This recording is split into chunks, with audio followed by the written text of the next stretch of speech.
Welcome to the Tech Humanist Show, a multimedia format program exploring how data and technology shape the human experience. I'm your host, Kate O'Neill. Hello, humans. Today we look at a global crisis that's affecting us all on a near daily basis. No, not that one. I'm talking about the other crisis, the one getting a lot less media attention, the global mental health crisis. In December, Gallup published an article with the headline, "The Next Global Pandemic, Mental Health." A cursory Google search of the words mental health crisis pulls up dozens of articles published just within the past few days and weeks. Children and teenagers are being hospitalized for mental health crises at higher rates than ever. And as with most topics, there is a tech angle. We'll explore the role technology is playing in creating this crisis and what we might be able to do about it. Let's start with social media. For a lot of us, social media is a place where we keep up with our friends and family, get our news, and keep people updated on what we're doing with our lives. Some of us have even curated feeds specifically with positivity and encouragement to help combat what we already know are the negative effects of being on social media too long. There's a downside to this, though, which I spoke about with Caitlin Ugulik-Phillips, the author of The Future of Feeling, Building Empathy in a Tech-Obsessed World.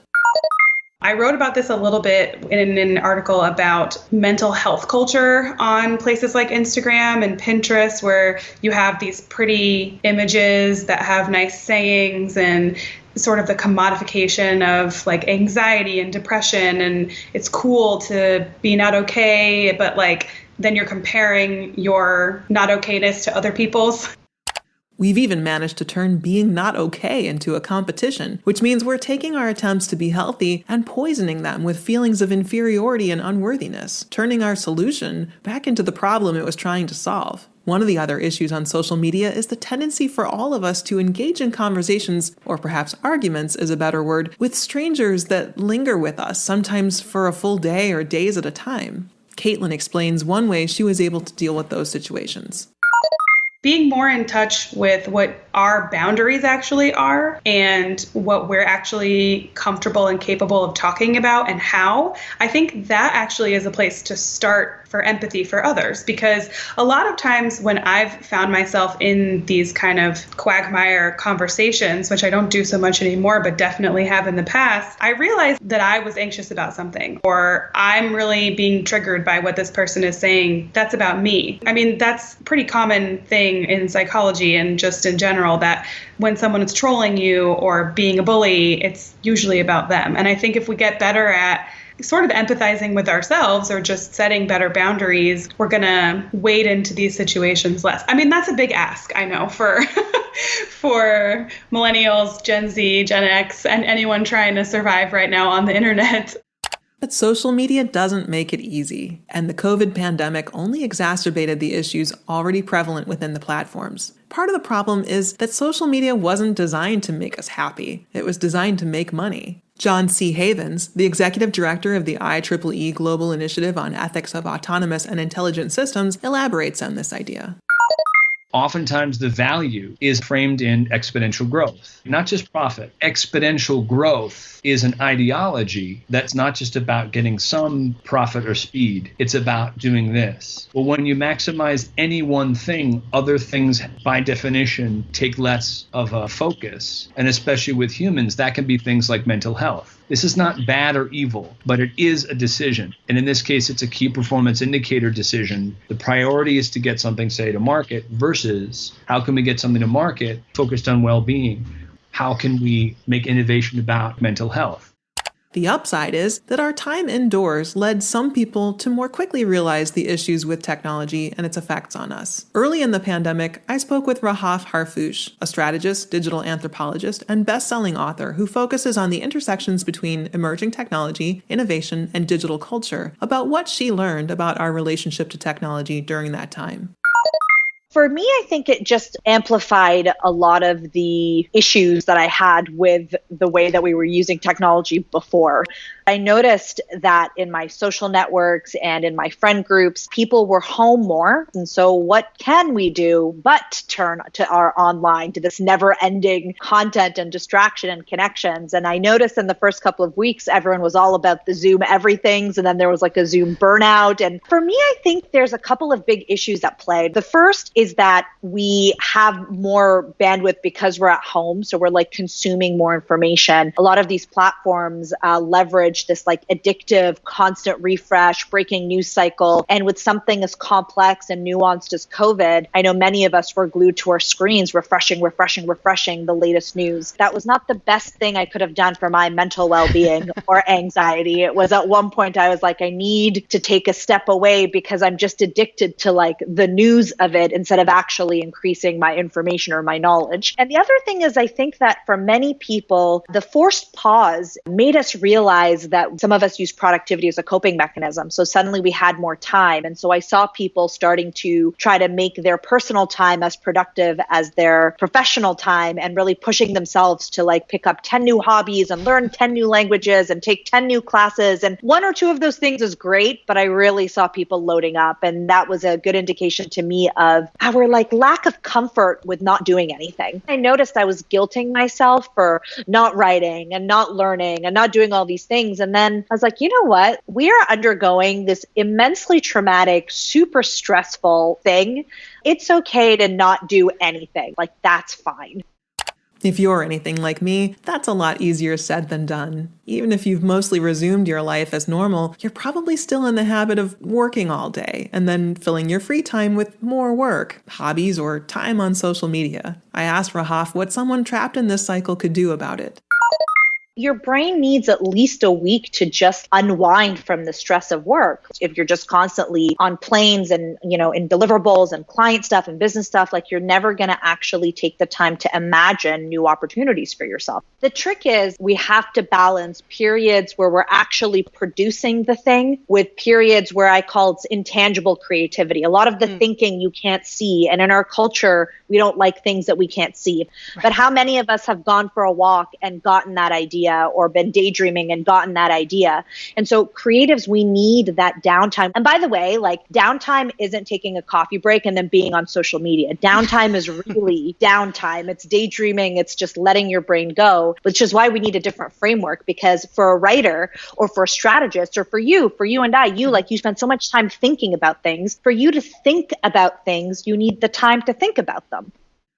Most of us don't have the luxury to just shut off our internet usage entirely. If you're someone, like most of us, who needs technology to get by, how do we find that balance? And why is it so difficult? And I think it's because we've shamed ourselves into thinking if we're not doing stuff, it's a waste. And that's the problem. The problem is like intentional recovery, deciding and choosing to rest, prioritizing that is really hard for all of us because we constantly hear these stories of CEOs and celebrities and Elon Musk sleeping on the floor of his factory and Tim Cook waking up at 4:30 a.m. in the morning. So you hear all of that and then you think, I can't take a nap. I can't watch a movie. I can't go for a walk, because then I'm not like committed to being successful, which is the most toxic belief system that we have incorporated into our society today, especially for creatives. The breakthrough that I had was that it's not actually about systems or organizations. It's about us as people. We are our hardest taskmasters. We will push ourselves to the limit even when other people tell us that we should stop and take a break. If we're going to move to a more humane productivity mindset, we have to have some uncomfortable conversations about the role of work in our lives, the link between our identity and our jobs and our self-worth, our need for validation with social media and professional recognition, our egos, all of these things like battle it out, which is why I just can't come on here and be like, okay, guys, take a break here, do this. We're not going to do it. We really have to talk about growing up. What did your parents teach you about work ethic? How is that related to how you see yourself? Or who are the people that you admire? And then there's statements that you can ask yourselves, like, if you work hard, anything is like all these things, you can start testing your own relationship with work. And once you start asking yourself these questions, you start to see that we have built a relationship psychologically where we feel like if we don't work hard enough, we're not deserving. And not only do we have to work hard, we have to suffer for it. We have to pull all-nighters. Look, like think of the words that we use, hustle and grind and like all of these horrible verbs. And the reason why it's important to dig into that is that oftentimes our views about our work become assumptions that we don't question. So we don't ever stop and say, does this belief actually help me produce my best possible work? Or is it just pushing me to a point where I'm exhausted and I'm burned out? The second thing is a lot of the stories that we have been told about success just like aren't true. And I'll give you a super quick, super simple example, which is if there's an equation for success, most people think hard work equals success. But in reality, while hard work is very important, it's not the only variable. Where you're born, your luck, your gender, all of these things are little variables that add into the equation. So what I don't like about the hard work equals success is the flip side of that tells people that, well, if you're not successful, it must be because you're not working hard enough. And Right. part of the awakening is to understand that there are other factors at play here, and we're all working pretty hard. And so we don't need more things telling us that we're not enough and we're not worthy. When I had my own burnout, I knew better but didn't do better. And that was really frustrating to me. It's like, I have the knowledge. Why couldn't I put the knowledge in practice? And then eventually I realized all of these belief systems and stories, they're embedded in every Instagram meme and every algorithm that asks you to refresh every 10 seconds and every notification that interrupts your time, in the design of these tools where we're designing them to socially shame people for not responding fast enough. So like with WhatsApp, for example, the blue check mark that lets you know that the person you've sent the message to has seen and read your message. Like, what is that if not social pressure to like respond? So Right. We've also shaped technology to amplify the social norms that if you're left on red, that is a breach of etiquette. So we, as a culture, believe things about success that aren't true. Then we program those beliefs into our technology, and that technology ramps up and exacerbates the speed at which we're exposed to those flawed ideas. It creates a downward spiral for the user, or the person using those platforms, to believe those untrue truths more deeply, broadening the disconnect between our ideal selves and reality. And yet, despite these outside forces at play, there is an urge to place responsibility on the user, to say that each of us is solely responsible for our own mental health. Emma Bador-Hyland, the author of Therapy Tech, The Digital Transformation of Mental Health Care, calls this responsibilization. I draw from the work of Michel Foucault, who writes about neoliberalism too. So the way that I use it in the book is to say that there is an emphasis when we talk about neoliberalism upon taking responsibility for yourself, anything that could be presumably within your control. And in this day and age, we're seeing mental health, one's own mental health, being framed as something that we can take responsibility for. So in tandem with this rollback of what would ideally be large-scale support mechanisms, local mental health care centers, and facilities to help people in need, we're seeing an increasing emphasis upon these ideas like use the technology, which you can get for free or at low cost to help yourselves. But at the same time, those technologies literally don't speak to and don't reflect an imagined user, which would be that of the person who we know in this country needs interventions most badly. Thankfully, we live in a world where once a problem has been identified, some enterprising people set out to design a potential solution. Some of those solutions have been built into our technology, with screen time tracking designed for us to think twice about whether we should spend more time on our phones, and Netflix's Are You Still Watching feature that adds a little friction into the process of consuming content. When it comes to mental health specifically, there is a growing telemental healthcare industry, including online services such as BetterHelp, Cerebral, or Calmary. These, however, may not be the solutions we want them to be. A lot of my research, it's so interesting looking back. My interviews with people who provide telemental health care were conducted prior to the pandemic. It was really a challenge at that point to find research participants, people to interview who were advocates and supporters of screen-based mental health care services. They would tell me that their peers sort of derided them for doing that because of this assumption that when care is screen-based, it is essentially diluted in fundamental ways that would negatively impact the therapeutic experience, which is completely understandable because communication communication is not just about words or tone or what we can see on a screen. There's so much more to it than that. But when interactions and communications are confined to a screen and seeing people virtually, you do lose communicative information. One of the things I've grappled with is that I don't want it to ever seem as though I don't think telemental healthcare is an important asset. One of my critiques of telemental healthcare is that a lot of the time in our discussions of telemental health, we assume that people already have access to the requisite technologies and access to infrastructure that makes telemental healthcare possible in the first place. Like having smart devices, even just smartphones, if not a laptop or a home computer station, as well as access to a reliable internet connection in a place where they could interface with a mental health care provider.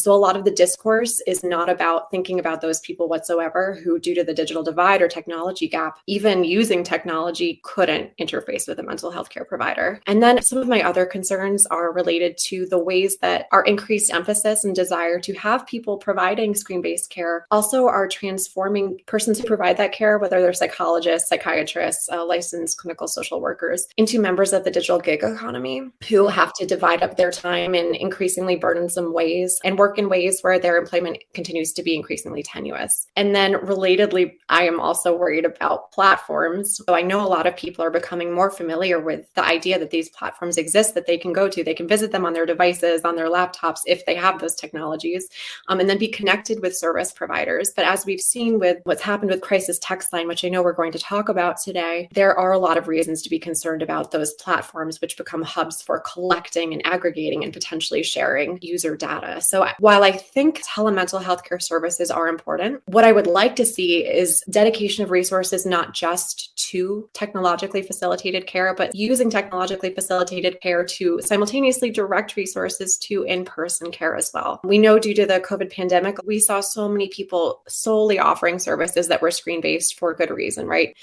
A lot of clinics that provided healthcare services for persons without insurance or who are living considered in poverty, who make less than $30,000 a year in their households, relied upon in-person clinic services, and they haven't been able to get them due to their shuttering because of the pandemic. So I worry about the people who we don't talk about as much as I worry about the negative consequences and effects of mental health care's technologization. So while some people's access to mental health care has increased with technology, many of the people who need it most have even less access to help. On top of that, the business model of these platforms makes it so that healthcare professionals have to work harder for longer in order to make their living. And on top of all this, as a means of sustaining the companies themselves, they sometimes turn to sharing user data, which is a major concern for myriad reasons, one of which is people who use that data to create predictive algorithms for mental health. Next, Emma elaborates on this concept. People have been trying this for a number of years, aggregating people's public social media posts and trying to make predictive algorithms to diagnose them with things like ADHD, depression, anxiety. I'm still unsure how I feel about trying to make predictive algorithms in any way that might try to make predictions about when people are likely to harm themselves or others simply because of how easy it is to use that type of software for things like predictive policing. I write in the book as well that people want to harness internet data and what people do on the internet and social media to try to stop people from violent behavior before it starts. So it's very much a slippery slope. And that's why I find data sharing in the realm of mental health so difficult to really to critique, because of course I want to help people, but I'm also concerned about privacy. For those saying, but what about the free services? Things like Crisis Text Line or Trevor Project?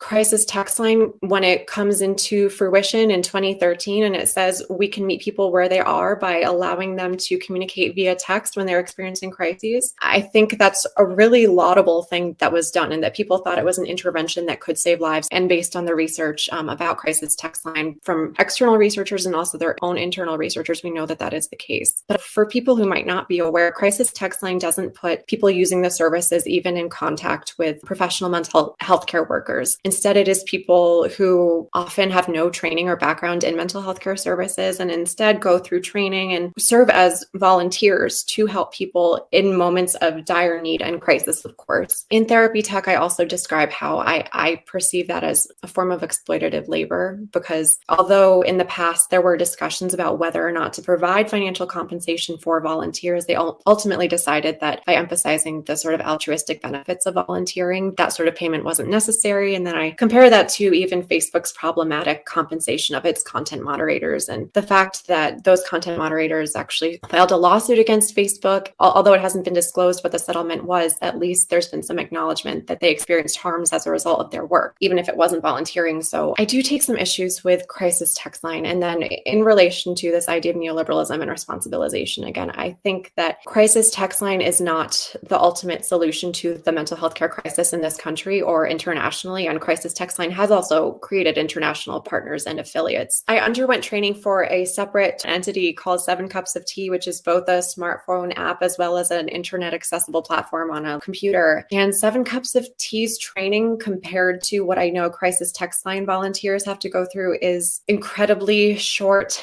and I would characterize as unhelpful and inadequate. For me, it took 10 minutes. I can't imagine it would take anybody more than half an hour. And so the types of things I learned from that training were how to reflect user statements back to them, how to listen empathetically, but also not provide advice or tell people what to do, because you never know who's on the other end. And at the time I conducted the research, I went ahead and I started to volunteer on the platform. And a lot of the messages I got were not from people experiencing mental distress necessarily, but from people who just wanted to chat or people who kind of wanted to abuse the platform. But even though I only had a few experiences during which I felt as though I was genuinely communicating with people experiencing mental distress, I still found those experiences to be really difficult for me. That could be just because of who I am as a person. But one of the things I've realized or feel and believe is that my volunteering on the platform was part of a larger scale initiative of 7 Cups of Teas to try to differentiate between who would be willing to pay for services after I suggested them to them because of my perception of them experiencing mental distress, and those whose needs could just be satisfied by like being mean to me or maybe just having their emotions reflected back to them through superficial messaging. I very rarely felt that I was truly able to help people in need, and therefore I feel worse about myself for not being able to help people in need, as though it's somehow my fault, related to this idea of individual responsibilization. Me with my no knowledge, or maybe slightly more than some other volunteers, feeling like I couldn't help them, as though I'm supposed to be able to help them.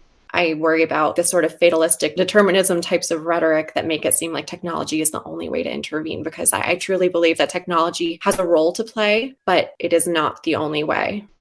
Technology isn't going anywhere anytime soon. So if the products and services we've built to help us aren't quite as amazing as they purport themselves to be, is there a role for tech interventions in mental health scenarios? Emma explains one possible use case. I think that technologies can help in cases where there are immediate dangers. Like if you see somebody upload a status or content which says that there is imminent intent to self-harm or harm another person, I think there is a warrant for an intervention in that case. But we also know that there are problems associated with the fact that those cries for help, or however you want to describe them, are technologically mediated and they happen on platforms, because everything that happens via a technology generates information, generates data, and then we have no control, depending upon the platform being used, over what happens with that data. So I would like to see platforms that are made for mental health purposes or interventions to be held accountable in the fact that they need to be closed circuits. It needs to be that they all pledge not to engage in any data sharing whatsoever, not engage in any monetization of user data, even if it's not for profit, and also, of course, to have very clear terms of service that make very evident and easily comprehensible to the average person who doesn't want to read 50 pages before agreeing, because we assume that they're in need if they're using these tools already, that they won't share data or information.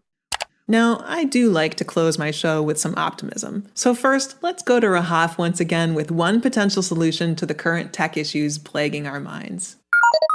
To me, the most important things we need to tackle, and I mean, I don't know why we can't just do this immediately, is I think we need to have the capacity on any platform that we use to turn off the algorithm. Having an algorithm choose what we see is one of the biggest threats, because I always ask people, think about all the information that you consume in a day and think about what percentage of that information was selected for you by an algorithm. We need to have an ability to go outside of this power that this like little little piece of code has to go out and select our own information or start holding companies accountable to producing information that is much more balanced.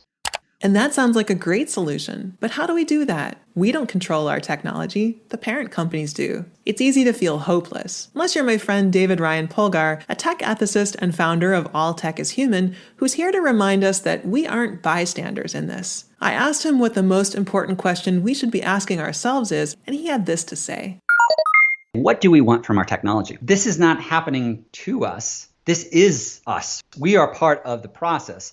We are not just like magically watching something take place. And I think we oftentimes forget that. The best and brightest of our generation should not be focused on getting us to click on an ad. It should be focused on improving humanity. We have major societal issues, but we also have the talent and expertise to solve some of these. And another area that I think should be focused on a little more is we are really missing out on human touch. Frankly, I feel impacted by it. We need to hug one another. We need to shake hands as Americans. And I know some people, would disagree, but we need warmth. We need presence of somebody. And if there was a way that we ended this conversation and we had some type of haptic feedback where you could pat me on the shoulder or something like that.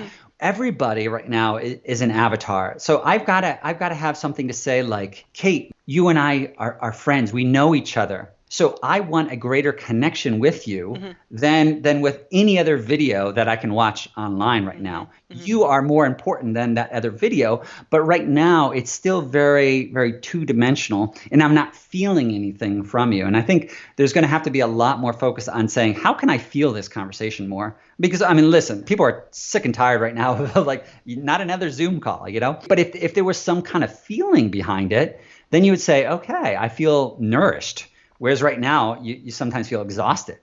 We're not trying to replace humanity, but what we're trying to always do is no matter where you stand on an issue, at the end of the day, we're actually pretty basic. We want more friends. We want more love. They're actual base emotions. And I think COVID has really set that in motion to say, hey, we can disagree about a lot in life, but what we're trying to do is get more value, be happier as humans, and be more fulfilled, be more kind of educated and stimulated. And technology has a major role in that. And now it's about saying how can it be more focused on that as opposed to something that is more kind of extractive in nature. Whether we like it or not, the internet and digital technology play a major role in our collective mental health, and most of the controls are outside of our hands. That can feel heavy or make you want to throw in the towel. Those feelings are valid, but they aren't the end of the story. I asked David for something actionable, and this is what he had to say.